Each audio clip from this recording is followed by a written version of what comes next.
Welcome everybody, my name is Sven Bingert, I'm from GWG, so as my colleague Tibor and Göksin, which are sitting behind here. It's a German-based institution in Göttingen. We are kind of a service provider for the University of Göttingen and Max Planck Society, so we have a long-standing tradition since 50 years in IT and a large data user space where we provide services. And I'm their deputy head of the eScience working group and doing projects and all kind of outreach and teaching activities. That's why I'm actually here today. And I would like to stop here already because I think the colleagues on the previous presentation did a very good job. So what they presented as a solution for a complex workflows system is pretty impressive. Yeah, it's really, this is one-stop shop, so to say, where you could go and configure your workflow, upload your data, do your analysis, done. So why I'm actually here? What I present is basically going back to the Stone Age, how you should not do it, and you have to do some manual work. Hopefully it works.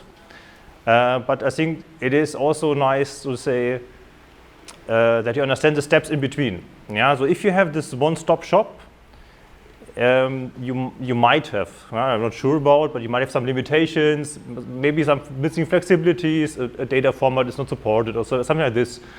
And at the beginning of everything you do, and that's what you have learned already I think on Monday, is you have to think beforehand what you do. What is your database, your data management plan? So what are you going to do? What's your research object? What is your business task? Where do I get my data from? What are my tools? What I am allowed to use? Yeah, if I'm business, I cannot use Seneca or Lexis platform. Yeah? I have to use something completely different. This is mostly research-based platform. Yeah? So that's what I would like to go back on really going on hands-on, and I would like to promote in parallel a project which I'm really in favor of, and that's why I would like to start here. So we're living in an open world, open science, open data and sharing, and that's why we also share my slides. So here is the URL where you can download the slides. On the URL, on the slides you can find links. So instead of copying it from here, you could just download the slide. Then you have the links already on your computer. So it says https://s.gwdg, that's where I'm coming from, .de/b, capital X, lowercase r, 8, 0, and capital H. I guess it's a 0, maybe could be also an O, but I think it's a 0. Right. Here again, you can read also from here. So I provide some Python code. You should have access to some Jupyter notebooks, which you could use. I also have provided accounts. If you need Jupyter notebooks, we can also just talk and discuss a topic without going through, but I think this is part of the hands-on session. Basically, the code you need to run, or you could run, is based on EUDAT, GitLab service. Again, I'm open to share everything, so this just you can pull and get the code to use it today or any other time in future. What I would like to do with you today is basically going through a complex workflow, which I show in a second, based on real data taken from citizen scientists. A citizen scientist is basically every citizen could contribute to science by taking data. This is a well-known approach, so people like doing the bird watching since many, many years, I think 50, 100 years, I don't know. People watching birds, making notes and share with the community, and it's one of the oldest community doing citizen science, basically. What it was established, I think, around the globe is actually something which is called the air pollution, air quality measuring. We have one strong community in Europe, there is another community in China and one in Japan, I think, but I would like to use the Europe-based community. I think it has a very strong focus on Germany. I don't know why, but maybe it's where it actually started up. What we do is basically in this community is we have a sensor depicted here, which is able to measure the air quality. I have the sensor here. I would like to share with you, just give it around. A very short explanation, because it's not the topic for today how this works. This is basically a device which measures the air particles. It's sucking air through this pipe with this vent here and counting particles. And here attached we have a temperature and a humidity sensor. And this is connected via a small board, Arduino-based. So if you don't know about that, don't care. It's Arduino-based board where data is then collected and sent to a central data space, data storage. So if you want to have a look in close detail, please just hand it around. If you're not an expert or interested in hardware, just move it forward to the next person. So, and this costs about 30 euros. Yeah, and people can get it, and we do outreach activities where we actually give it as a present. So people come and you say, build it, and you can have it. And then we have to say, people joining in. And if you go to the web page, and you all have a computer open, so don't stop doing Facebook, whatever, do here. So if you go to sensor.community, you're actually on the homepage of this community, and you see the map, the world map, and you see actually the current measurement. Unfortunately, Kajaani, I think there is no sensor at all. Finland does not have so many sensors, so if you're interested in going in research, you should go to other places in the world where you can find more sensors. If you look through the web page, then you find in detail there is about 20,000 sensors, active sensors measuring also radiation, noise, everything which could be of interest for a citizen in the environmental research. Yeah, so we would like to contribute to the question of climate change. Yeah, so we can do climate research on this data, which is public available and created by us, by you, and other citizens. So it's also an idea that I promote it to you, and you promote it to your friends. Maybe you will have a sensor in your house or next to your neighbor in your future. Right, so this is data collected, 20,000 sensors, at least in this Europe community, more in China, same hardware basically, different main storage, and about 3 billion of measurements. So 3 billion, I think if you look up is a very long number. And 3 billion is basically already a big data problem. So how can I work with this data? That's my task for the day. So I would like to start working with the data in a complex workflow, maybe not using 3 billion at the same time. If you want to go for 3 billion data points, I think you go to the Lexis platform and import the data in a proper way. Then you have APC resources, you can do parallel tasks, and then you can work with the data. Maybe this is a use case you should include to your Lexis platform in future, maybe as an outreach activity. Yeah? Okay. As we are here also to promote basically the services and tools we as computer scientists or service institution actually provide, I came up with this picture here. And you could encapsulate this basically into a Lexis platform, yeah, or any other kind of platform. What I do here is very manual, but behind this is an idea. Yeah? So because at the end, I would like to register research results in B2Share, or make an identifier on a device, as you learned also on Monday, Tuesday, I guess. I should be able to replace these services. You don't have to go to B2Share. You can have your local institutional repository. You have a community repository which is not local but part of the community. So there's many ways to actually publish and provide your data at the end. But again, based on what we promote as open science and also reproducible science, We should be able to publish our stuff, bring it to the people. What is the data I used? What is the code I used? In order to be able to reproduce and have proper citation and referencing to all the necessary stuff. Yeah? And that's the clue here. That is what I would like to achieve here. In this today task and the code I provide, I have included a graph database, which comes from us. And on the left-hand side, you see the community data archive. This is what I have seen in the previous picture. It's a community. It's the 3 billion of data points on the left-hand side. So what we have, and that's what we try to do today, is basically, as an example, we would like to look for a specific sensor owned by a person or by whoever, we don't know, and say, I would like to make an analysis on the sensor and be able to reference this sensor in the future research. That's why we take a sensor, we register it, then we take the data of this sensor, make a very short, simple analysis, and we publish the result of this analysis together with the sensor information or the sensor identifier. And if we are then smart enough, we can actually feed it back to our graph database to be able to make a knowledge graph.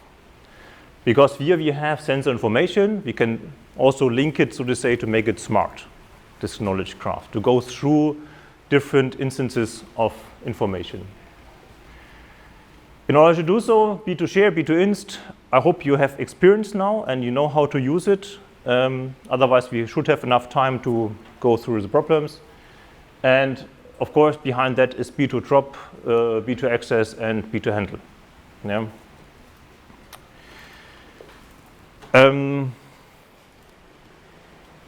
Just to explain again in more stepwise, as I said, the idea is similar to what we have heard in the previous presentation. We pick something of interest. That could be a sensor. So what sensor you should use? Maybe you pick a city. I will explain in the code. You pick a sensor and you search it in the graph database. Then you would register the sensor in the next step, say this is a sensor of interest, get an identifier for this. Then you go into the analysis with the respective data you take from the archive. And then I can also explain a lot of problems we can actually face. If we're done with the analysis, we actually publish it to B2Share. And then the last point, we go to the enhancements of the knowledge graph. Again, it's pretty manual here, also because I'm a big fan of microservices. Whatever I try to implement in master theses or as a service, I always think of pieces. Yeah? So because I would like to be able to replace something. I would like to replace my Jupyter notebook here by a C++ code. I would like to query not from Jupyter, but I would like to query for somewhere else. And I would like to attach other databases here too, to be flexible and be replaceable. Okay, so before we start looking into the code and trying to go through stepwise to understand the problem, I would like to give you a hint on the structure of the graph database. Have you seen a graph database already?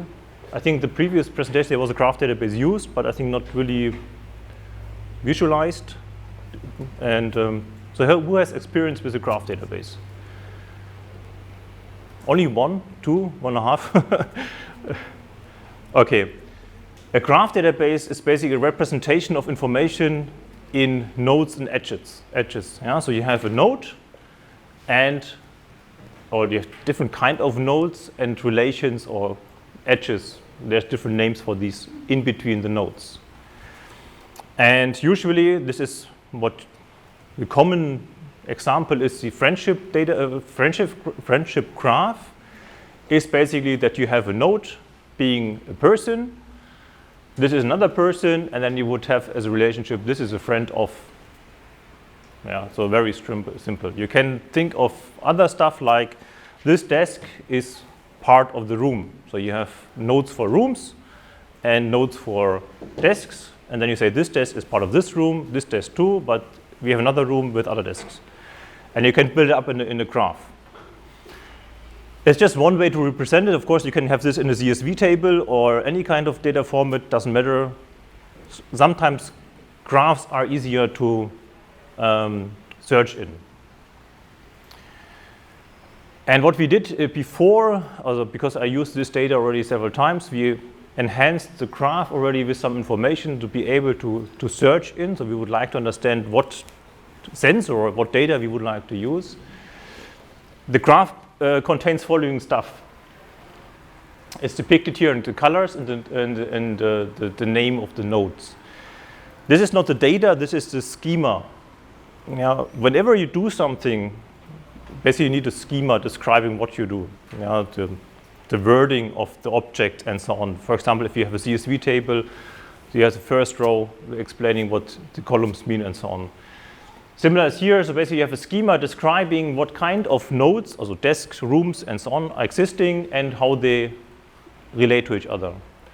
So the brown one is a sensor, and a sensor has a given type and does specific measurement. Means a sensor is this piece you had in the hand, so the white one, taking measurements of temperature. But we have also created basically information of location, so sensor measures at in a city, for example.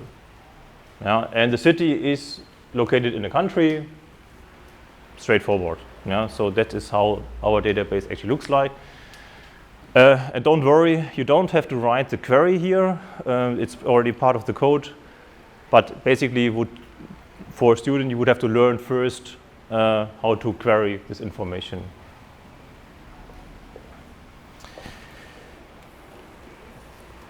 What to expect is basically, and that's a challenging part, and that's also part of this data management plan you should have beforehand. You should be aware of what data I will get, what should I do with this, and how do I publish it. That's sort of the rough, very short summary of a data management plan. And as I said, so the data is publicly available, and then the link was on the first slide, archive.sensorcommunity. So you can go there, but be careful, it takes very long to load because it's a very long list of information. You get CSV files. So who does not know CSV? CSV is clear? So it's a very simple Excel file, basically it's a table. It's actually comma separated. Here it's actually semicolon separated. First problem, but doesn't matter.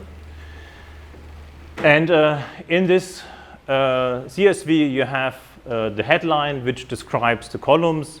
You have stuff like sensor ID, which is unique within the community. It's not a persistent identifier as you've learned it beforehand, because it's not resolvable, and it's just in this column here, basically. You have a type given here. It is the pieces you had at hand, location information, timestamp, and the measurement itself. And you have different kind of, so say here, types of sensors. This is both taking temperature, but there's different vendor, different machine provider, different sensor provider, vendor, actually. And you can see there's actually a long list of different types of these pieces doing measurements. As I said, it's noise, radiation, and humidity, and so on, and all different vendors. This is so there's a challenge. You have also in such kind of raw data the problem of that you have missing values, you have misspelled values, you have sometimes where you have actually a number, there's suddenly a string appearing. If you have a string in such kind of thing, this is really messy, and this is part of the workflow, of the analysis you have to do. Maybe this is also something that you could do in Lexis platform, but you have also stuff like this Google Refine, what's called? Refine something? You know this Excel table modification tool? OpenRefine. So it's called OpenRefine. OpenRefine is a service or software, I think, is provided by Google, where you can load Excel sheets in there, and which helps you to clean it up and work on this. It's somehow data science tool. very roughly speaking. So that would help you to do it using a UI. Yeah. Here we are going through code, and I hope I don't scare you too much with code, but I do it here in front of you, and I hope you can actually follow somehow. So this is basically the raw data set which we going to process. And I would like to show you this slide here to raise the awareness again of the problem of this complex workflow. As I said already, this previous example is very nice. Yeah, it's no doubt. So what I show you here is a solution of a master thesis. Yeah, so because I had the problem that I would like to automate this processing of the data, yeah, of this sensor data, of this community data. So I had a student, and we worked together, and maybe I didn't pay attention or whatever, so we came up with a solution. It's quite complex. I can very briefly, don't have to understand in detail, but I can show you very quickly here. So basically we have the archive, again, the CSV file. We have here's the B2INST registry. You have a graph database where you find the information I provided to you. We have the code GitLab here, and NFS stands for Network File System, which is basically a storage device where you put all the data. By 3 billion data points is a huge bunch of CSV files. You would like to zip it and store it on some disk. Just put it somewhere. And in order to orchestrate this workflow, back then, the guy wrote a Java code here. Smart guy, but the code is crap. I was so stupid idea not to think about, yeah, why not using Airflow or any other existing workflow tool to do this for us? Yeah? Why having our own monolithic code which is only able to do this but nothing else? That was actually not so smart. But anyway, so I have some, right. So basically what it does, it takes the CSV files, it makes zip files, stores it here, there's a complex Java code. But then in another lecture, I actually teach how to use Kafka. So what is Kafka? Kafka is also one of the bigger tools which allows you to pipeline data. Yeah, Kafka can do real-time streaming of information, basically. So we have real-time production of input data. Why not using one Kafka instance to connect the dots around? So we didn't have to use any own self-written Java code by ourselves, basically. That was very stupid. So the take-home message basically is here, again, thinking from very strategic, very first point of before you start, what you would like to achieve, to be able to decide on the technology level, on the infrastructure level. So what is my data? What are my tools I'm able to use? What is my infrastructure? Yeah, it's really important to know the infrastructure. Maybe you can have Amazon or Google or a research institution or your laptop or whatever. But you should be aware of in order to understand what your complex workflow should do and where and how.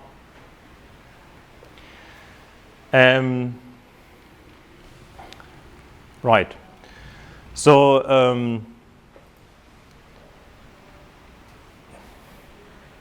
and as I said, in my opinion, I didn't want to show you another solution, so completely fixed solution. We don't have such nice Lexis platform. We do have other tools which do simplify stuff.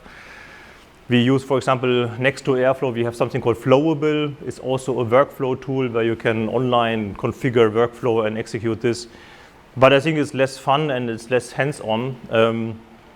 In our case, that's why I would like to actually go through the real example to actually understand this is actually, so what you have to know as a service provider or as a computer guy in order to be able to provide such kind of a complex workflow systems. Yeah. So either you are in, also you can play different roles. Yeah, you can be just a user. Yeah, saying, oh, click here, click here, click here. Yeah, all fine. So you're on the one end. You can be also infrastructure provider. You can be somewhere in the middle where you say, okay, you have to think about what service I have to implement and how to connect, what is the API and how to connect these APIs.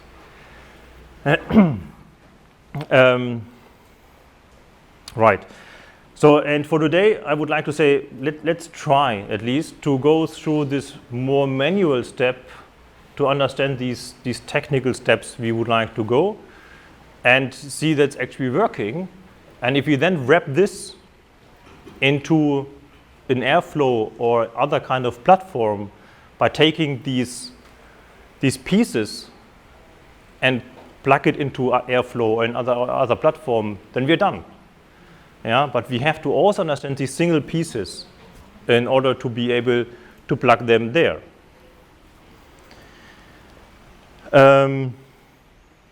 Right, so I would like to use a Jupyter Notebook environment today.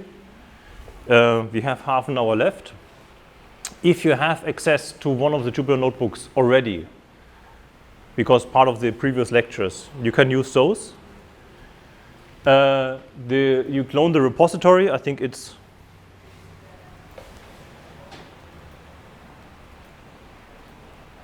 the repository should be this one, yeah, on the second slide of the slide deck. You should be able to clone. So there is in Jupyter Notebook there is a menu item. I will show in a second. Clone repository. Then you have the files. If you don't have access to Jupyter Notebook, you can use our instance, but then I would ask you to take one of these accounts here. So I have here provided, I hope you can read it then later on. This is an account where you can do the same stuff like cloning the code, and then we can execute it parallel here and see what the outcome is.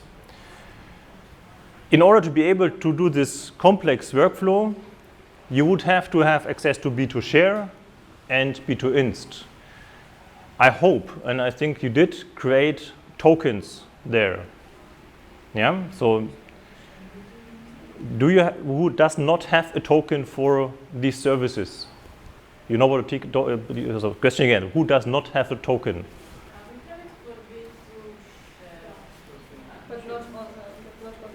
But you know how to create a token in B2Share, then you know how to create a token in B2Inst. Yeah, so we'll just create another token for B2Inst, copy it to one of your editorial tools, then you have tokens for these two services. And we need those tokens, of course, to be able to publish our result properly. Yeah? I don't care if it's a test instance or whatever. I will use test instance because it's not a really proper analysis. It's nothing we should really publish to the world, but just take any of the services you would like to use as an example. And for Neo4j to query the database, you have here the password. It's in the slides, so you don't have to write it from here. So who does not have the slides? Any issues with getting the slides? This should be included, yeah. Is it the last one? Yes. There's only the. This one, yeah. This password will remain another weeks, months. I don't know when I will actually replace. So if you're interested in looking at the data, as said, it's open data. You can use our services in future if you want to share with your colleagues, friends, and so on. So basically what you can do, and I will show it another example, is you can really do climate research with this data. And right, before we actually start with doing this, I would like to very briefly discuss with you the data again. Yeah.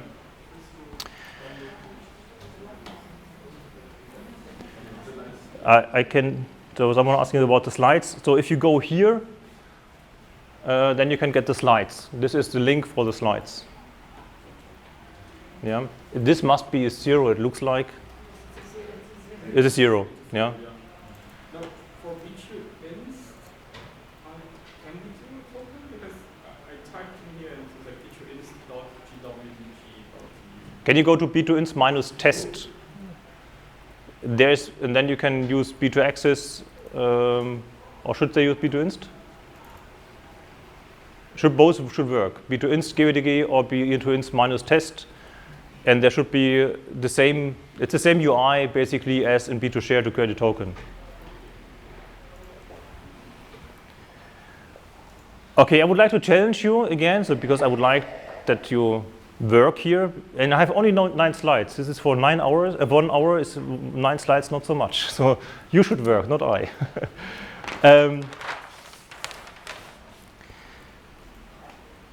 I hope you understood the data set. Yeah, as again, I would like to just get through the full process from the data to the result. Who would like? You have a question?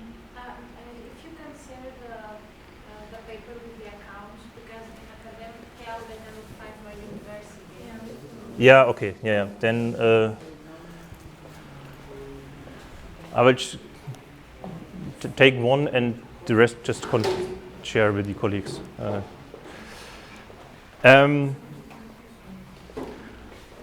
So who has a research question for me to work on this data set? So who'd like to propose a research question? Okay. You have a master most probably, or even a PhD. Come on. Do you have also precipitation information about? Nope, no precipitation. Humidity, which is when it's going higher, you might have rain. But we have. So let's start with simple stuff. You have only the air quality in 2 different sizes, so different particle sizes. You have mostly pressure, temperature, and humidity. The number of radiation is not so high, and the number of noise sensors also not high. So now he's running away.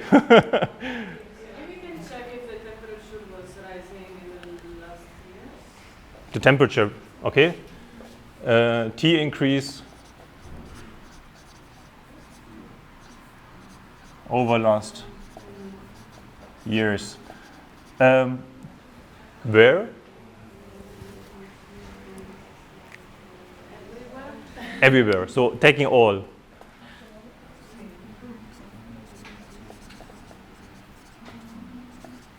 I would like to challenge you. Think about what could be, because I have a few things which you might not come up with, but let's see if you, another idea. What can you think about the, let's phrase it differently. It's citizen-owned sensors.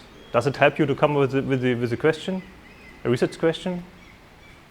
Those sensors are always on, they are always working on the stuff. Okay, so basically, how to say in English, interruption phases. Yeah. So, or let's put a 24/7 analysis. Okay, very nice. It's also because people go to holiday, switch off WLAN, for example, then it's off. Or they forgot to plug in again when they came home or whatever. So this is good. Yeah, very nice. It's new for me. Other ideas? What could be the question?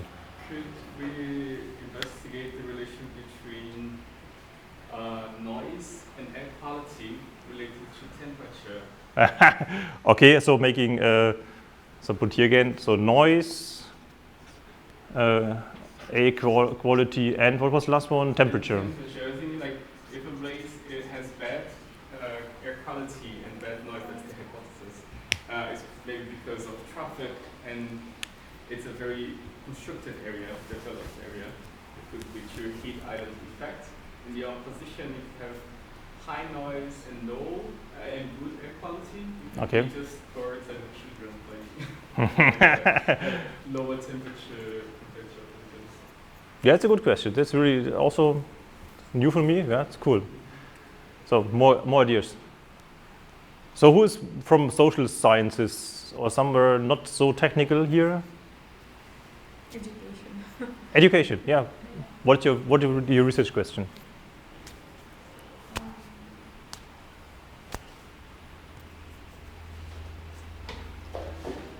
Could we link this to like a social science data set? You could link it, yeah. What kind of social science data set? Maybe like a longitudinal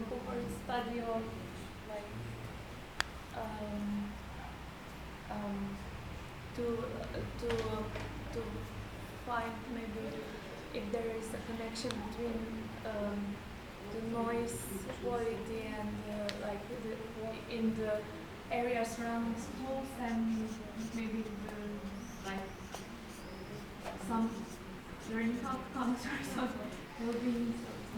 Yeah, schools, kindergartens. Okay. Yeah. Someone else? More questions?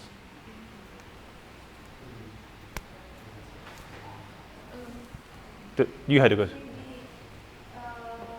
From the perspective of social science, like what I see is there is a dominant from European country and also Asian countries. So is there any like literacy skills on climate?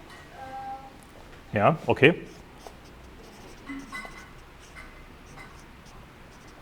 Perfect. Climate interest and geolocation. Yeah, right. Perfect. You had also something more? Yeah, I wanted to make a comparison between quality of air, temperature, and geolocation because I saw that in our country there are sensors nearby the energy production industry. So if we can compare to different countries on this one. Okay, what I didn't hear the first one. You would like energy production, geolocation, and then you would like to combine it with. To compare it with the air quality on different locations.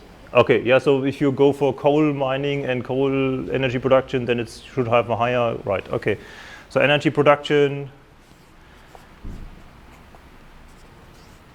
energy, air quality.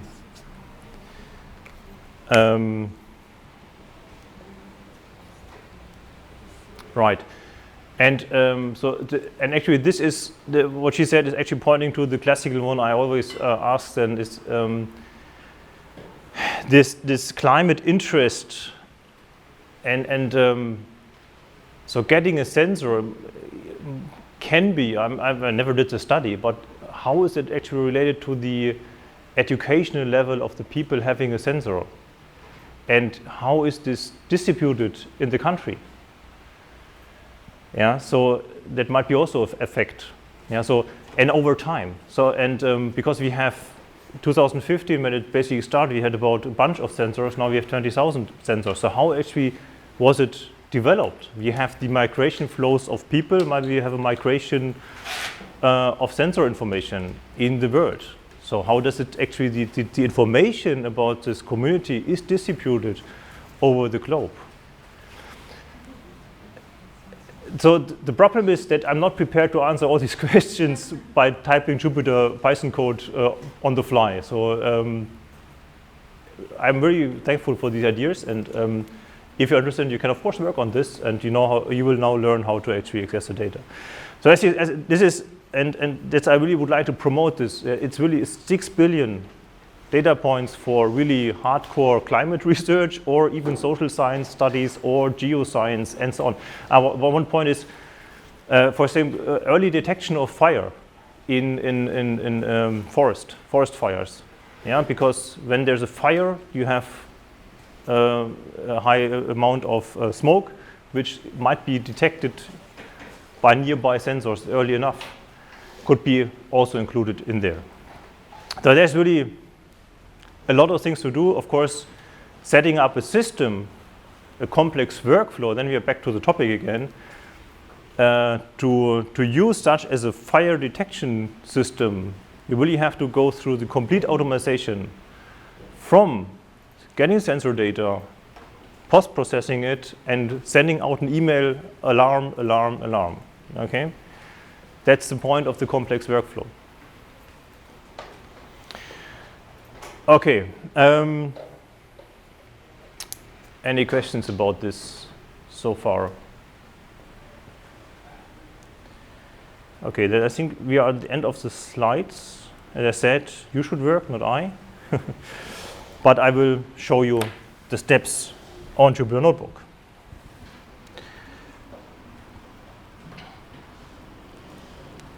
And you should have the slides open in parallel so that you know the steps 1, 2, 3, 4, 5 in order to follow me on the Jupyter Notebook.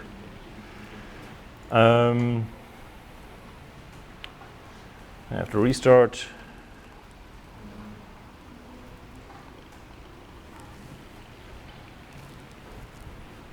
So I have to find how to get there. Here we are.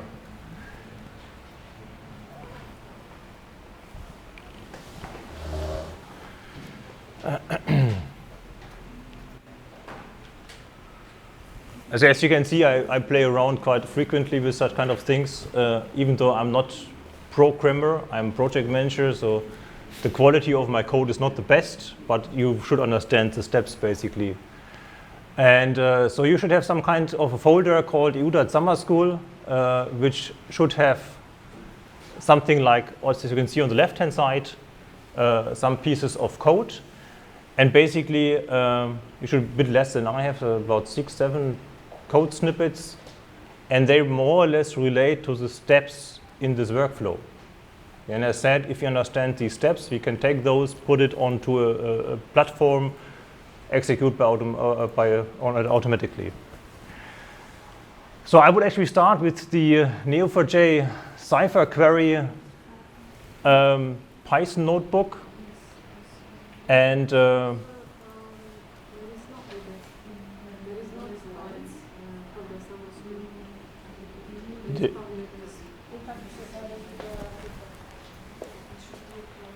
you should clone the repository.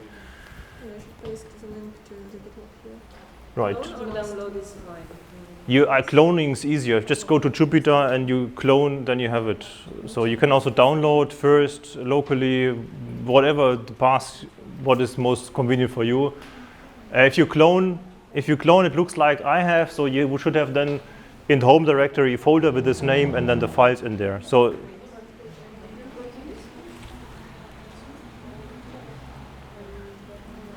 are we all on the same level? So who's not here? So you have to add the graph database password here, because for the world public GitLab repository, I don't want to put the password to the world. That's why here are 3 dots, and you have to replace the 3 dots by the password.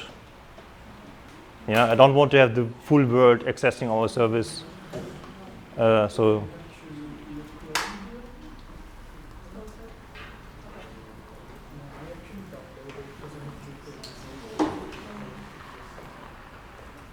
So who's not here?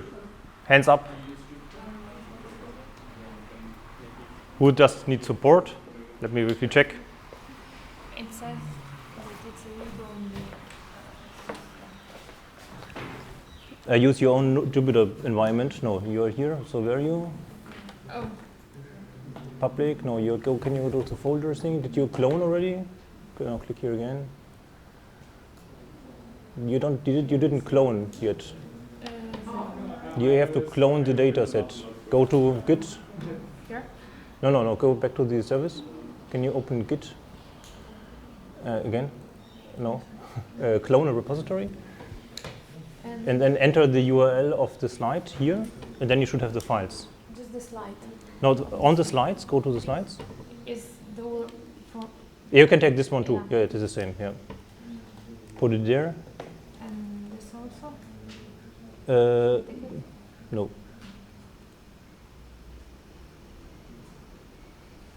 Can you? There's an error. Can you? Can you? Yeah. Why doesn't it work?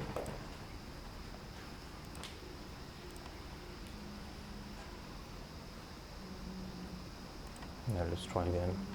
Can you paste it?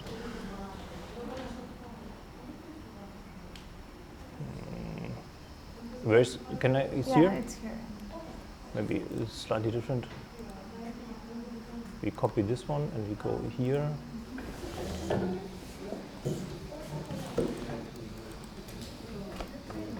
Is it no? Okay, yeah, no. Clone. No, it's working. Yeah, I think you can't use the URL from the browser. Thank you very much. Okay, now you have here, and then you go to here. So who's not there? Yeah. Can you go here? Clone. Copy here. Okay. Go to New browser. the Jupyter. Jupyter, I don't have Jupyter. Jupyter. You don't have it open. No.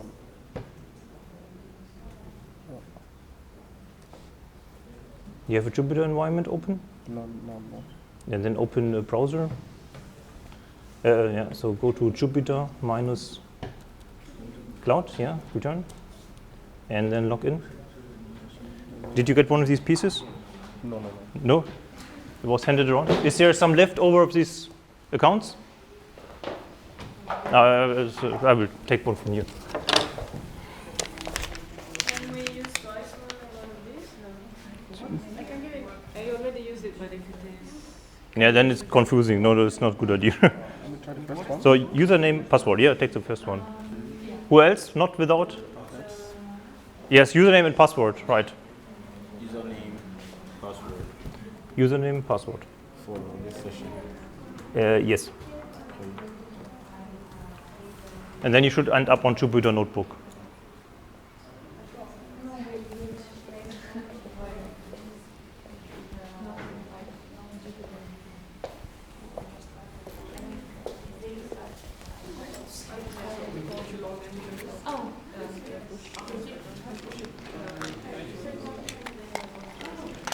Yeah, you should listen what I'm saying. Sorry, I thought we were working in our own Jupyter environment. All fine. Okay, let's proceed. I think the others are still working on login. Time is running. I think you don't want to spend too much into lunch break. We should go through. And so otherwise, if not, you can just repeat it afterwards. That's not a problem. So basically, I don't want to explain Python code in detail.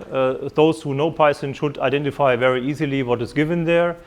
For those who not, I can just very briefly, and I actually try to put some kind of definitions on top of that, what is actually going on. So I will start on top. Oops. Why is not? Right, so basically we have to make sure that Python is able to communicate to the graph database. Then you put up a connection with your password, so you have to communicate with an API. You need a username and a password actually.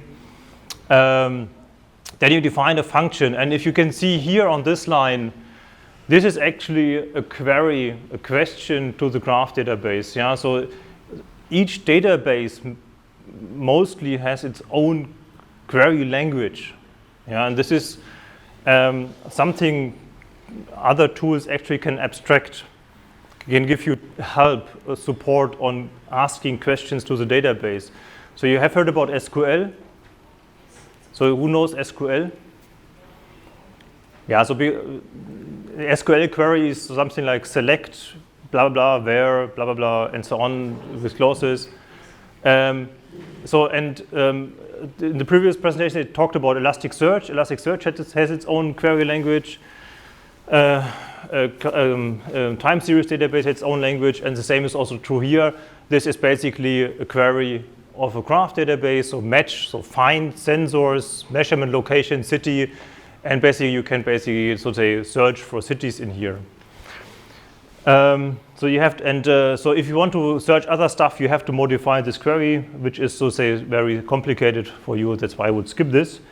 Here's another query which is defined as a function, which we then call later.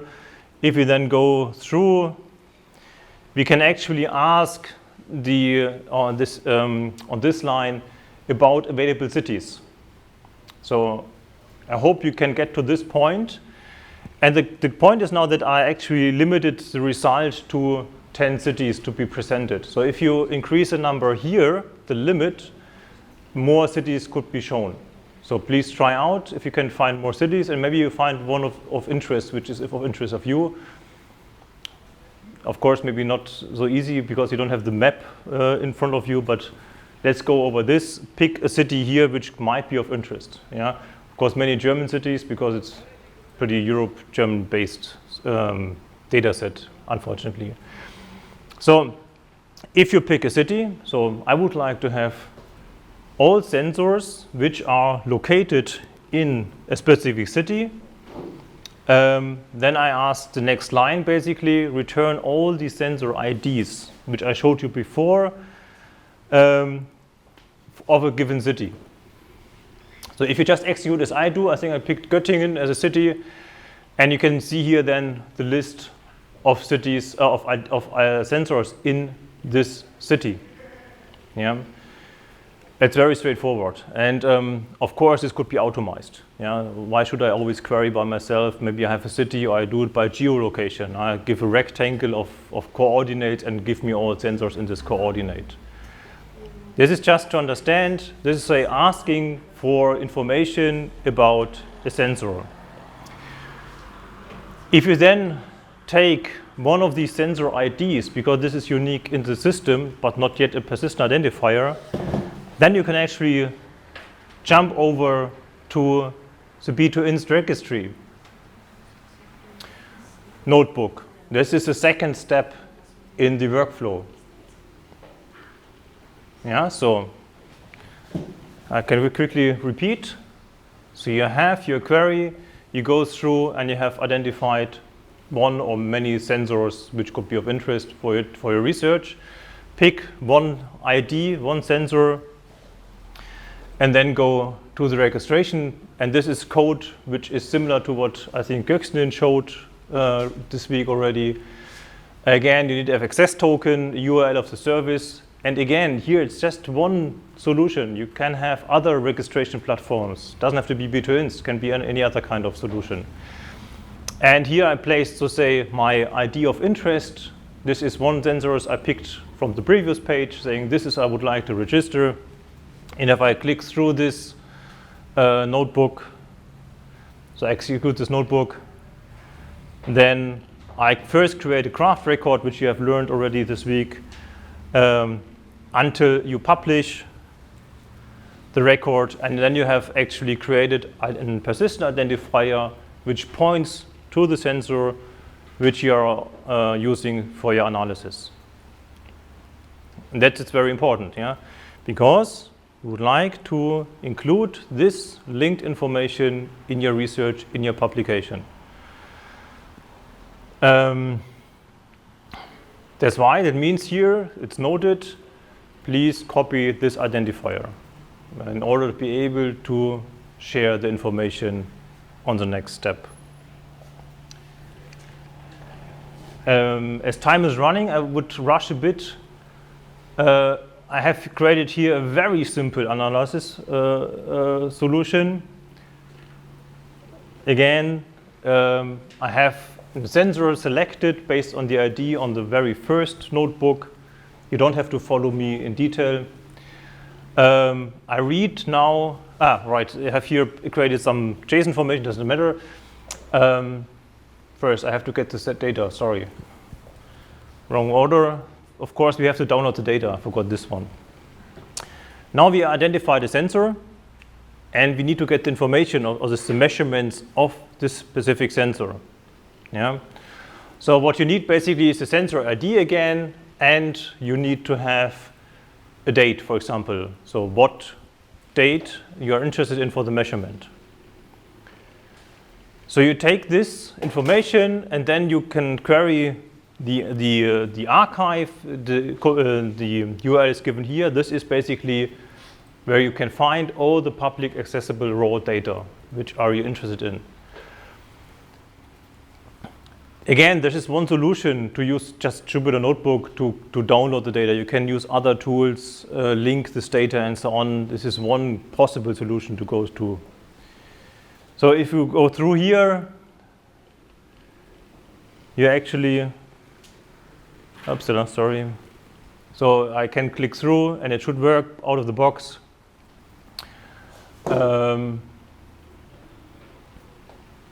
I had a typo, there's file not found. Maybe I have wrong sensor ID or wrong date. Let me quickly check. Yeah, just I had to take another ID. I didn't copy properly. Yeah, so I played around. I tried another ID, which of course not working.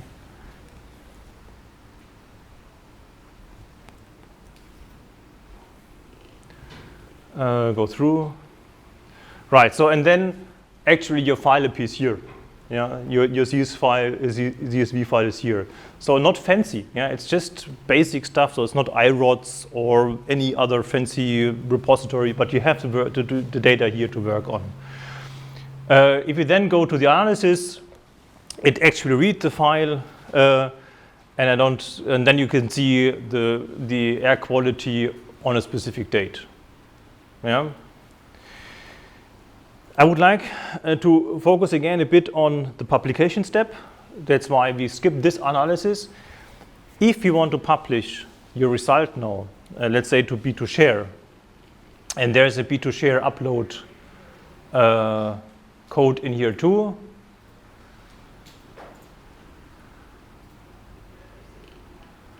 I have two. I have to check which one is the correct one. Doesn't matter. No, that's not this one. The other one.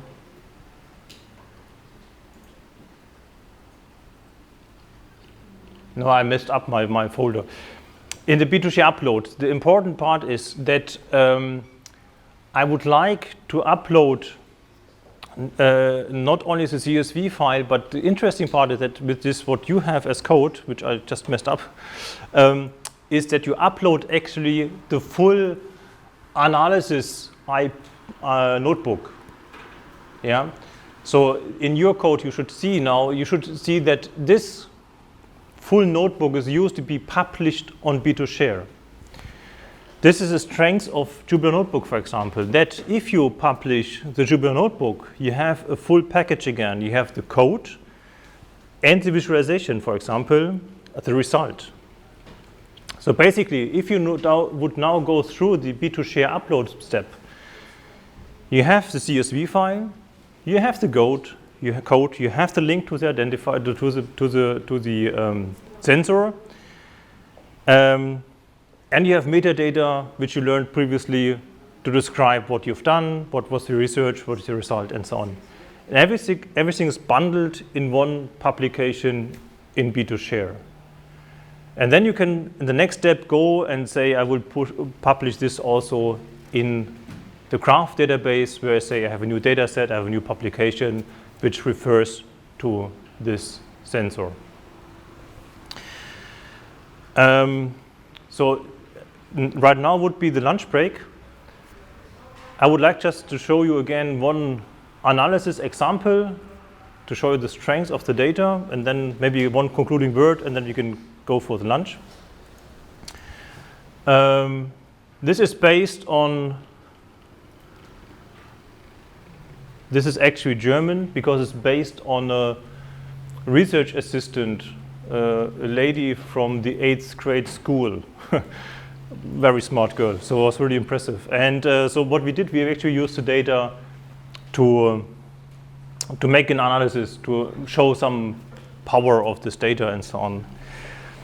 And in order to do so, we didn't query CSV files directly, so we used another database because it's a time series data. So it's actually data which is evolving over time. You should put it into a proper database. Completely different story, but it's the same data in a different database. And I hope the pictures are still in here. Yeah, the data is still in here. So what we actually said, we are interested in how does Corona pandemic situation influenced the air quality in New Year's Eve? Valid question, yeah, because we know that some cities, at least in Germany, I think also worldwide, had very strong restrictions. You could not go outside, and actually even fireworks were forbidden on New Year's Eve during the pandemic situation. Can we see it in the data?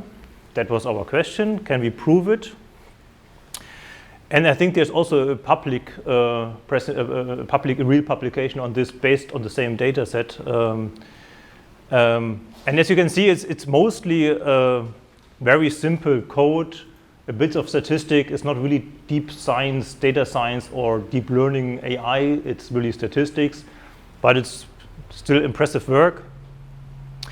So we had basically looked at the number of number of sensors, and you can see that over the years the number of sensors increased. We looked at Berlin because Berlin is very specific. They sometimes ignore what is the regulation. this, yeah, so to phrase this more friendly. So we had 4 sensors in 2016 and up to 700 sensors in 2019, which of course, mathematically, statistically, it's problematic having 4 sensors only, I know, but it's a nice data set anyway. So we went through this, we get all the data, and we actually showed it. And what you can see here is, again, it's this really only basic statistics. You have here the time zone between, it's 2 full days, so 48 hours, and in the middle here, 24, there is New Year's Eve, where you have the fireworks ongoing. And you can clearly see over the years, 16, 17, 18, this is just logarithmic plot and non-logarithmic plot. So we can focus here. But you can clearly see that in New Year's Eve, there's something ongoing. And so you can take this already as take-home message. Fireworks is not good for the environment. Sorry. So basically we had this 2016, 17, and so on, 18, 19. And of course, you're now interested in how does it relate during the pandemic situation. And we would say we see some reduction in the 2019. 2020 was not part of the data set. I don't know why actually. But in 2019, we could already see a reduction, and we should repeat this to having 2020 included. But still, I think it's very obvious and clear that New Year's Eve is here. And if you look in more detail and look at the error bars, for example, also the error bar, how exact is the number given here, would lead to a nice result. Yeah, so a lot of potential in the data. To summarize again, and I repeat myself here, is that I hope you understood that this complex workflow can be very challenging from different perspectives, saying that we need people, computer scientists, young server developers and infrastructure guys who are able to provide such nice service like the Lexis platform. So we need people writing code, analyzing stuff, transforming data from CSV to whatever kind of database structure and so on. We rely a bit on existing services like SQL, Neo4j databases, which we use in our common day. We need people having this in mind and being able to interlink this on the requirements. And of course, then we have to have at least young people as you are to have the ideas of what should I do with the available systems, or what should I request. So you can go home, can say, I need a Neo4j graph database. Please provide something in your university or in your institution. Right, and as I said, this is to say really the worst case, so don't do it like this, do it smarter. Select a proper tool like Airflow, Flowable, or even more complex platforms, and then you are actually improve the research, improve the output of her research, and you're faster and more effective. And with that, I wish to conclude, and thank you for your attention. I hope you somehow enjoyed, even we didn't go through all the code in detail. Thank you.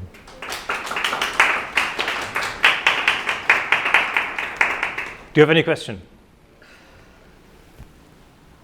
Can I use all the system you showed us in a small, for agriculture to calculate the airflow and the quality of the air to do some GIS practicality? Or do I have to have multiple sensors distributed in a city? Of course, as a citizen science project, they're mostly connected to homes of people. That's why you will not find many sensors in forests or open fields. Would it be possible? It would be definitely possible. This package, which is over there now, costs about 30 euros. So it is easy for an institution to say, let's spend 2,000 euros having a bunch of those, distribute this on a field and collect the data. It's also very easy to use to pipe it to your own database. You don't have to share it with the world. Yeah? It's all very nicely configured. It's very straightforward. There is another problem which I actually, I'm not sure if you can actually help understand, but let me try.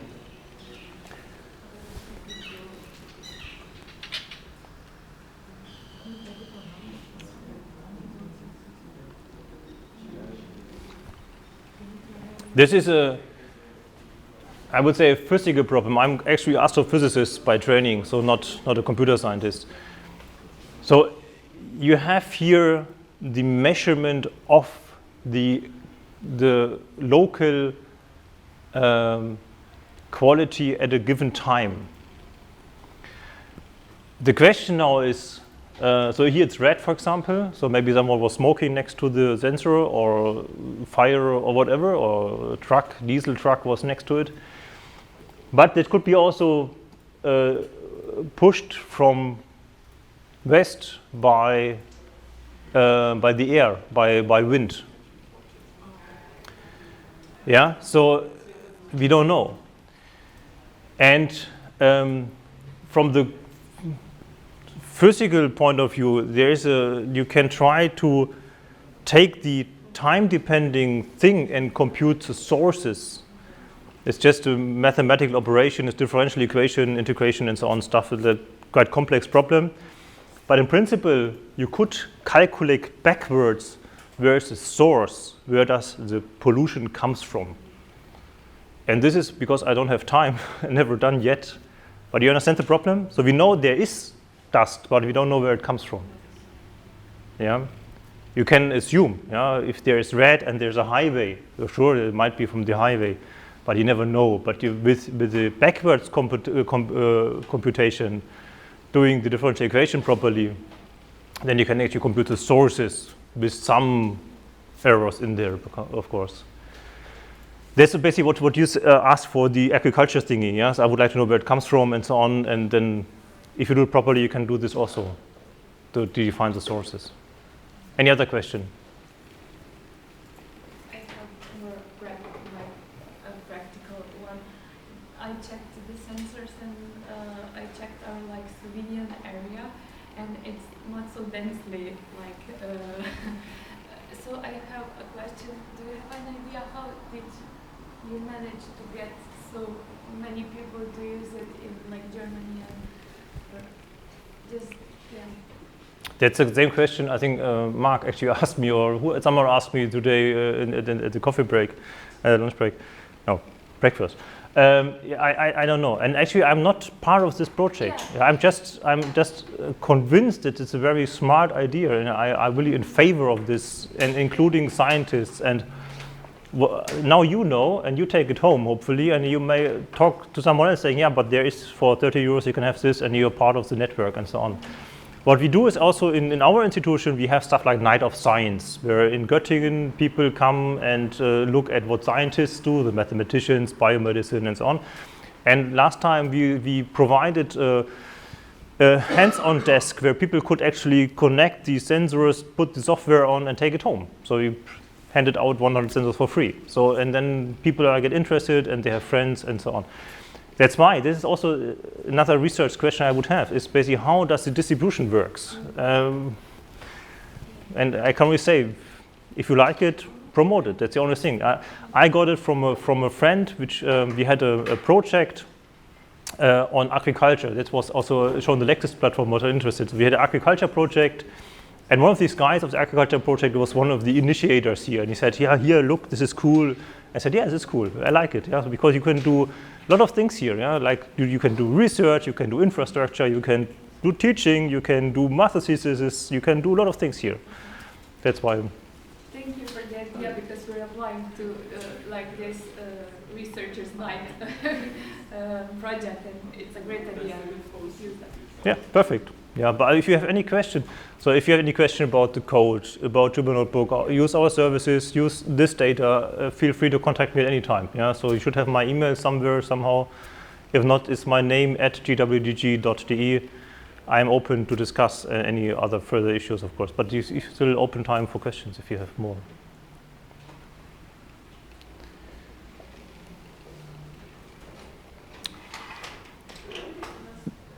That seems not to be the case. Then again, you have one. I encountered a problem when I was trying to clone the code, the computer. It works on my local PC. I downloaded it, but when I was trying to clone it from my computer notebook online, it denied me access. We have to check directly on your computer. I don't know the problem. They have to see it to understand the issue. Yeah, so I try to make it as public as possible. So what if we have a question about the code? Can we meet in another time to sort out the bugs? I'm around here today, all day. Otherwise, I said, send me an email. We can even have video conferences. We are all used to more or less nowadays, because you're not living in Göttingen, I think. At any time, as I said. So spreading the idea are really behind this, and if you have any questions about the code and so on, then please go ahead. Also, I think if you need access to infrastructure, like cloud computing, storage, communication, Jupyter Notebook, so please contact me and we will see how we can provide it to you as the institution, as student, as whatever. Yeah?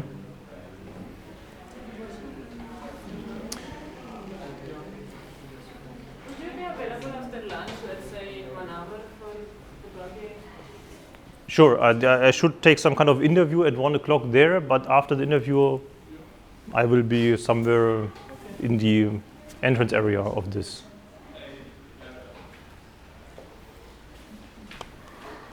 What kind of interviews are those? The speakers are asked about the students, if they perform or not.